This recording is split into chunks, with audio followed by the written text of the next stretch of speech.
Don't just smile. The smile here means it's a stupid question. When they ask you something, it means they want to receive the answer. So everything just give the answer from your real experience.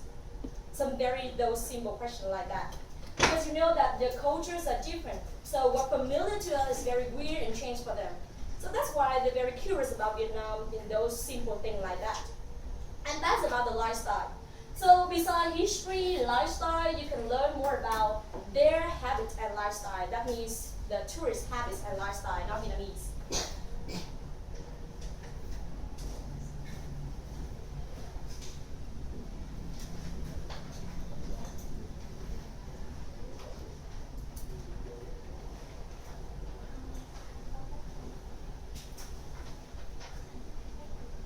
You know that besides you have a good knowledge about Vietnamese history, lifestyle, you should learn a little bit about their habits and their lifestyle. It will make you feel that you understand your tourists very well and will help you to know that what you should do and what you should not do with the tourists. Let me tell you an example about American tourists. As for instance, you know that American is play a big role in Vietnamese tourism, but they become a little bit worried when it comes to Vietnam, especially elderly people, because you know the American war in the U.S. they call that Vietnam War. Yeah, they feel a little bit uncomfortable because they think that in Vietnam the people will criticize them, so that's why they feel a little bit uncomfortable. They told me a lot about that. So that's the reason why when you've been together with American tourists, you should not start a conversation about history and war in advance. You should make sure that they feel comfortable or they can start a conversation about that first, and then you go on with them. Last week, I've been together with a tourist from American, and it was in his late 60s, I remember that. And what surprised me is that his real knowledge of Vietnam War, he know everything. It's made me a little bit embarrassed by my knowledge, because he know everything, even he called back home, is back home, not uncle home like American. They call back home. And then he asked me a lot of questions about Vietnam War, American War, but I have never heard about that. I don't have no idea about that, so I feel very embarrassed. But the good thing is I have watched a lot of American film about Vietnam War, and I know that what the American think about Vietnam War, what they support Vietnam War, what they have a lot of demonstration to defend Vietnam. So I know that the duty is belong to government, not about the American in general. So we have discussed about a lot of viewpoints, and he's very appreciates my viewpoint because I don't criticize American. And he told me that his tour guide from Hội An, she's a little bit bitter about the war, and all she knows about the war is that the American kills Vietnamese. That's why he's very uncomfortable when he go on the tour with this guy. So you should not have this viewpoint. Impartial viewpoint is good. Don't criticize anyone, any country, any nation. Okay? Please remember that. And here I finished to talk to you about the history, about the knowledge. But here I will list down for you some of the topic that, for my experience, I think is suitable for certain kinds of tourists. You can look up for more information, but I think this is the basic knowledge you should learn. So here I have the young traveler. I will share with you some of the topics made suitable for a certain kind of tourist. And expat, old traveler, educational,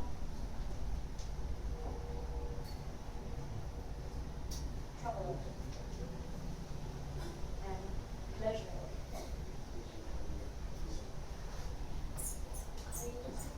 No worries, Ben.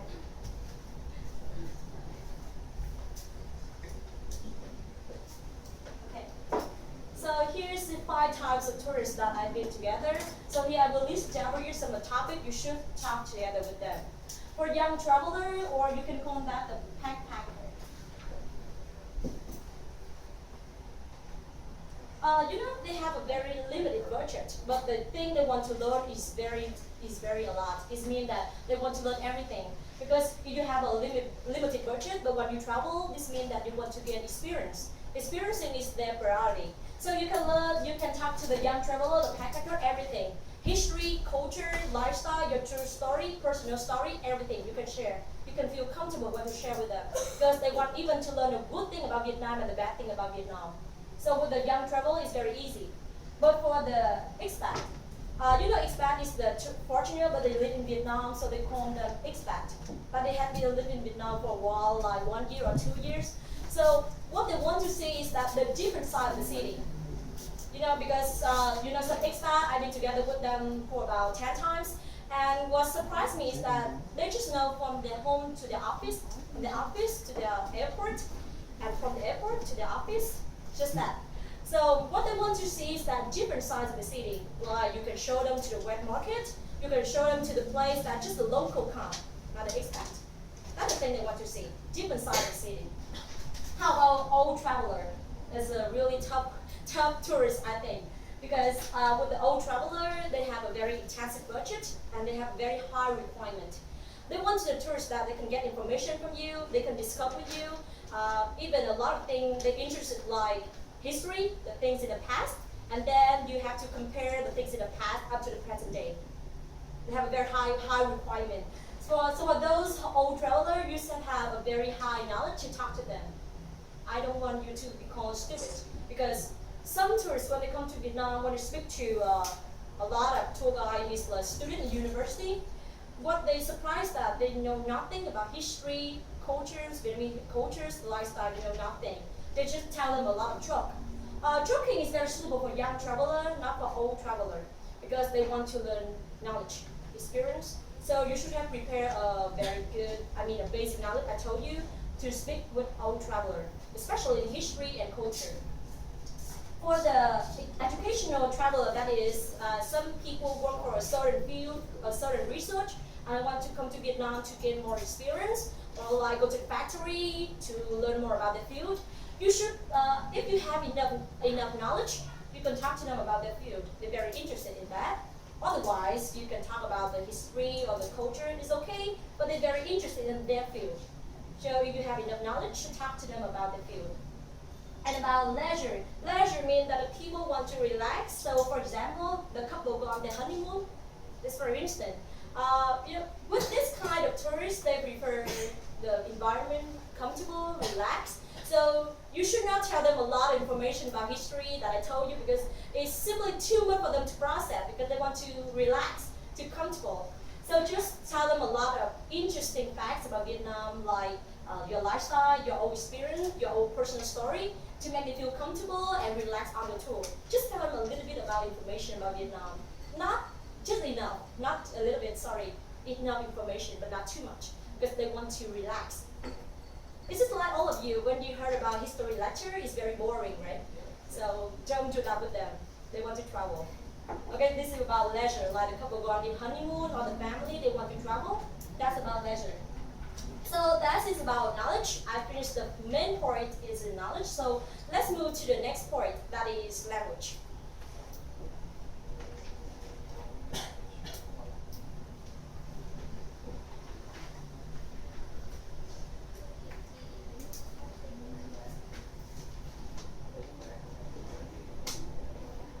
So besides knowledge, language is the second priority for you to be as a tour guide. So in language, I have opportunity and responsibility.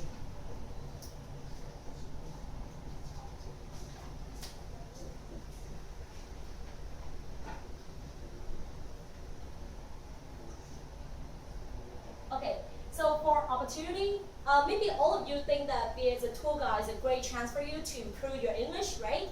And the answer is yes. It's definitely a great chance for you to improve your language.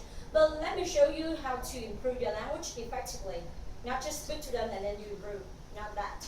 So the first tip I want to give you to improve your language is that preparing some topics.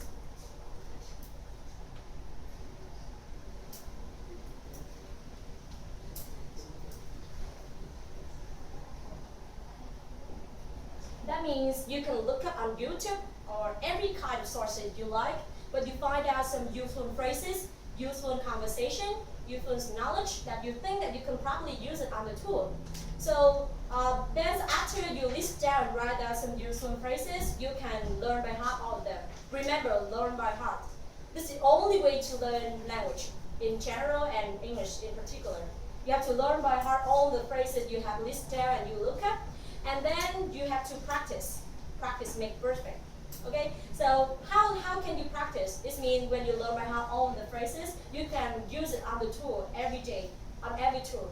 Not just one tour and then you become perfect, no. I think that nearly about 100 times, and then it will become part of your language 100 times, not one time. So I mean that you can prepare about a little bit basic phrases that we can use with the tourists, and then you learn by heart all of them, and then gradually practice on the tour about 100 times, 100 tours. One is become perfect. So what is perfect language? This means that you can use it, you can speak into them without thinking. That's without thinking is a key word. When you use it without thinking, that means it becomes a part of your language. So you can do the same thing with other phrases. Now you can move to other phrases and do the same thing like the process I told you, learn by heart and then practice. With other phrases, and by that way, your language will expand. But remember, practice makes perfect. I want to emphasize that 100 times is enough. Okay, so it had another advantage too. Like you always ready for the tour with basic conversation. That means sometimes the tour guide be in a bad mood, you were ill or you were sick, and you don't want to go on the tour, but you still have to go with the tourists. So what happens at that time? You always have the basic knowledge, a basic conversation, the basic phrases that you can talk to them. So for some crazy tourists, like they're very strict, reserved, or hard to communicate, you always have something to talk to them. It will make you feel more confident, release stressful and nervousness. It will help you a lot when you have a basic conversation. So another tip I want to give you is that listening to the tourists consciously.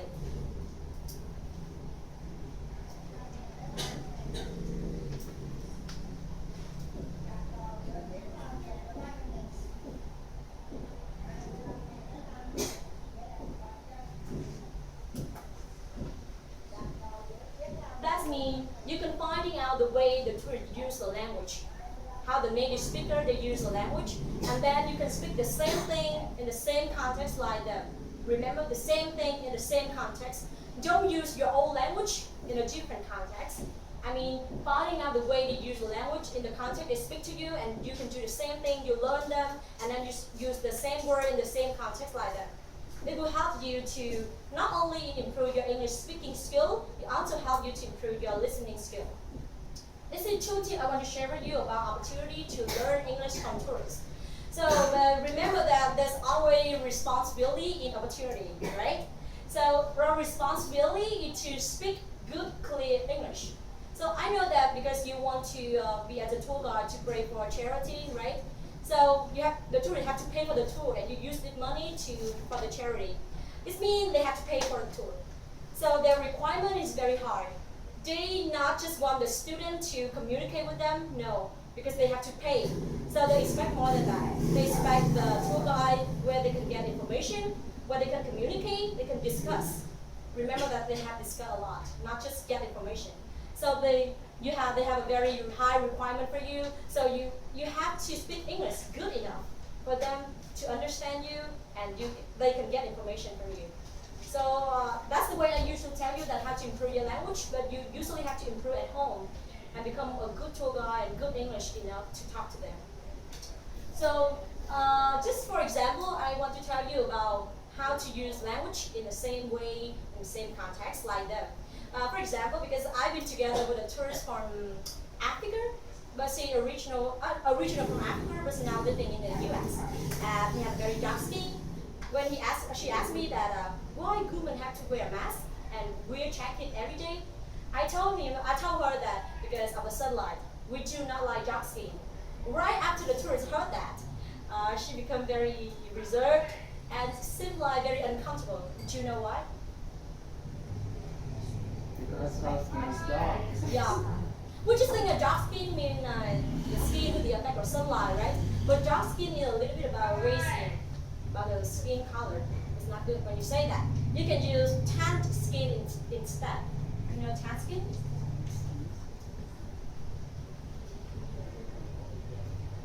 Luckily, I know that after I go on the tour. Okay? So I use dark skin. Tan skin means the skin was dark with the effect of the sunlight, not about the rays. So that's an example of how to use the right language in the right way. Because right after she heard that, I had to explain for her. But actually, because I explained, but I still feel that she became very uncomfortable when they come with me. So something very sensitive, you should not say, and you have to use the right language. That's an example, just an example. Okay, so that I tell you about responsibility when you go on tour with a tourist. So let me tell you another thing in language is that knowing other language is an asset. I mean beside English.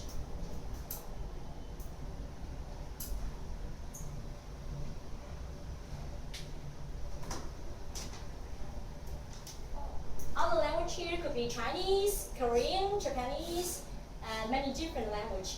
You know that English has become a very international language, and you can use it with every tourist from everywhere all around the world. But I just say that if you want to make a highlight with a tourist from Japan, China, or Korean, you should learn a little bit about their simple phrases. So for example, with my experience, when I receive the tour message and I know that I will go on a tour with a Chinese or Korean, I usually go to YouTube and list down some useful phrases to talk to them. So for example, with Chinese, 你好, 你身体好吗? Or Japanese like Hasumimashite. Or Korean like Masasayo or something like that. It's very easy, but you can learn from YouTube. You don't have to use Korean, Japanese with them on the tour.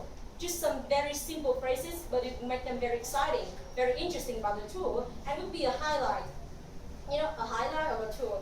Because when I told that to them, they become very excited and they're very willing to teach me other phrases. When like us, when we go to Cambodia, for example, but we have a tour guide that can speak Vietnamese, just a little bit. We're very appreciated, right? Very interesting when you go on a tour with this tour guide.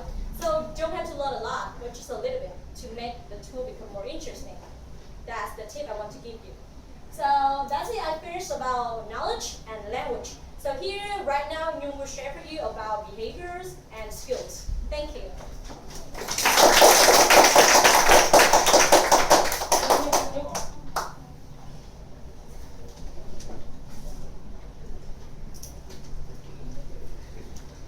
Hi everyone, me again. Are you finished? Can I turn it on?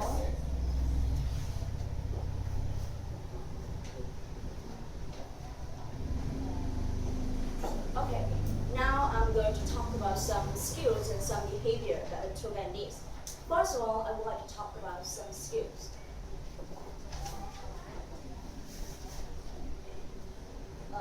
Maybe my words a little bit bad. Try to look at it. I think a good tour guide needs at least these 4 skills.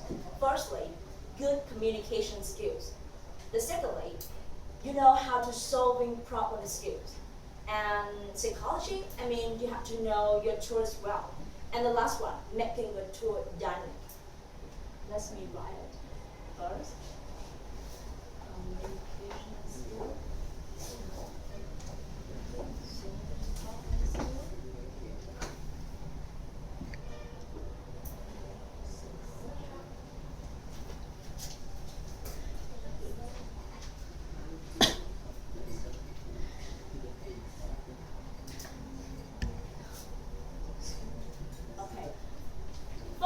I would like to talk about communication skills. You should learn how to speak clearly, how to project your voice, how to talk calmly and slowly so that people can understand you. Also, you need to learn how to control your breath so that you don't get tired because you